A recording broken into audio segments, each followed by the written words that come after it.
Welcome to Numerical Analysis. Today, we are going to explore a fascinating and highly effective technique called the method of false position. If you have ever struggled to find the exact roots of a complex equation, this method provides a smart, reliable way to zero in on the answer without guessing blindly. Let us dive in and see how it works. Before we look at the math, let us build some intuition. Imagine two friends trying to find exactly where a sloping mountain trail crosses sea level. One friend is standing high up at an altitude of positive 500 meters, and the other is down in a valley at negative 100 meters. If they just guessed the exact middle point on their map, they would be completely ignoring their actual altitudes. But the friend in the valley is much closer to sea level, so it makes logical sense to guess a crossing point that is closer to the valley. The method of false position does exactly this by drawing an imaginary straight line between them.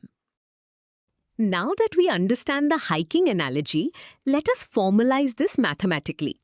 The method of false position, also known as regula falsi, is a numerical technique used to find the roots of an equation.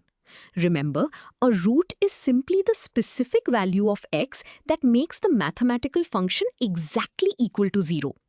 Like the simpler bisection method, it is a bracketing method. This means it requires two initial guesses that completely enclose the true root. You must find two starting points such that their function values have opposite signs, ensuring the curve crosses the zero line somewhere between them. Instead of dividing the interval exactly in half, this method uses linear interpolation to find a highly accurate new guess. This concept of drawing a straight line leads us directly to our working formula. Here is the standard equation you will use to solve numerical problems. In this formula, x0 and x1 are your two initial guesses, and f of x0 and f of x1 are the function values at those specific guesses. The result, x2, is your new improved guess for the root.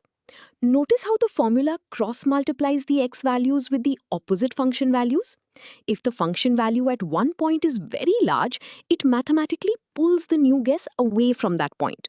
This perfectly matches our intuitive hiking analogy, where we guess closer to the person who is already near sea level. Before we move on to the derivation, let us see this formula in action with a concrete example. We want to find the square root of 3 by finding the root of the equation f of x equals x squared minus 3. We are given the initial guesses of 1 and 2. First, we must verify that the root is actually bracketed between these two numbers. We substitute 1 into the function and get negative 2. Then, we substitute 2 into the function and get positive 1. Since we have one negative result and one positive result, the true root is absolutely guaranteed to be trapped between these two numbers. Now that we have confirmed the bracket, let us apply the formula. We carefully substitute our boundary values and their corresponding function values into the false position formula. Notice how the first value of 1 multiplies the second function value of 1, and the second value of 2 multiplies the first function value of negative 2. We simplify the arithmetic, turning the double negatives into positives. This leaves us with 5 divided by 3. Our new highly accurate guess for the root is approximately 1.6667. This value is much closer to the true square root of 3 than a simple halfway guess would be. Let us tackle a slightly harder polynomial to ensure we fully understand the mechanics. We need to find the root of the cubic equation x cubed minus 2x minus 5 using the initial bracket of 2 and 3. Just like before, we start by plugging our lower boundary into the equation, which gives us negative 1. This confirms the function is sitting just below the horizontal axis. Next, we plug in our upper boundary of 3, which results in a rather large positive 16. Because the signs are opposite, the root is successfully bracketed and we can proceed.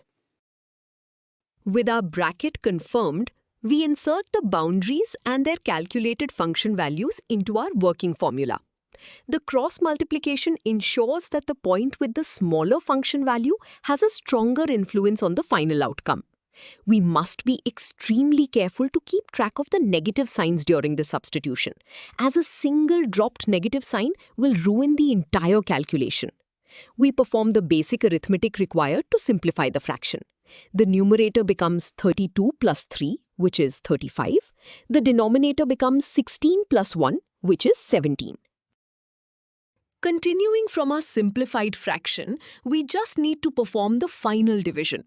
Our new calculated guess is approximately 2.0588. As we predicted earlier, this guess is heavily weighted toward the lower boundary of 2 because the function value there was much closer to 0. This clearly demonstrates the intelligent guessing power of the false position method compared to simple bisection. We have skipped over a large empty space and landed very close to the true root in just one step. Now that we have successfully used the formula, let us understand exactly where it comes from. To derive the formula, we start by picturing a straight line connecting our two initial guesses on the graph. These 2 points are located at x0, f of x0, and x1, f of x1. We can write the mathematical equation for this straight line using basic algebra principles. We use the standard point-slope form to represent this line. The fraction you see here represents the slope of the straight line, calculated as the change in vertical height divided by the change in horizontal distance. Moving forward with our derivation, our primary goal is to find exactly where this specific straight line crosses the horizontal axis. This intersection point is crucial because it will give us our new improved guess for the root. To find this horizontal intercept mathematically, we must set the vertical height y to exactly 0. At the same time, we replace the general variable x with our specific new guess, which we will label as x2. This substitution locks our equation onto the exact point where the line hits the axis. Now our only mathematical goal is to carefully rearrange this equation using algebra to isolate and solve for x2. In this final step of the derivation, we isolate the term containing our new guess by multiplying both sides of the equation by the reciprocal of the slope. The negative sign appears naturally because we subtracted the function value from 0 on the left side. This step groups all the known values on the right side of the equation. Finally, we just need to add the previous point x1 to both sides. By finding a common denominator, this unsimplified equation is rewritten into the mathematically identical, easy-to-memorize form that we used earlier. We have successfully derived the false position formula. Now that we have derived the formula, let us look at exactly what we just built visually. On this graph, you can see the horizontal x-axis and the curved line representing our mathematical function. Notice our two initial guesses, x0 and x1, and their corresponding points on the curve. The dashed straight line connecting them is the secant line we just modeled with our point-slope equation. Look at where this dashed line cuts across the horizontal axis. That intersection is our new guess, x2. You can clearly see how this new guess is significantly closer to the true root than a simple halfway point would be. This visual geometry is the heart of why the method works so well. So why does the method of false position matter in the real world? It provides a perfect balance between absolute reliability and computational speed. Methods like Newton's method are incredibly fast, but they can easily fail or fly off to infinity if the initial guess is poor. On the other hand, the bisection method is completely reliable and never fails, but it is painfully slow. The method of false position guarantees that you will find the root because it always keeps the root trapped inside a bracket, but it uses the slope of the line to get there much faster. In engineering software, like chemical reaction simulations, this method is often used as a safe, reliable fallback algorithm because the system simply cannot afford to crash. Let us wrap up with the key takeaways from today's topic. The method of false position is a highly effective, smart bracketing technique for finding the roots of equations. Instead of blindly cutting an interval in half, it draws a straight line between 2 points on the curve and uses the horizontal intercept of that line as the next guess. This approach guarantees convergence while generally reaching the true answer much faster than the bisection method. By weighting the guess toward the point closer to zero, it perfectly mimics human intuition.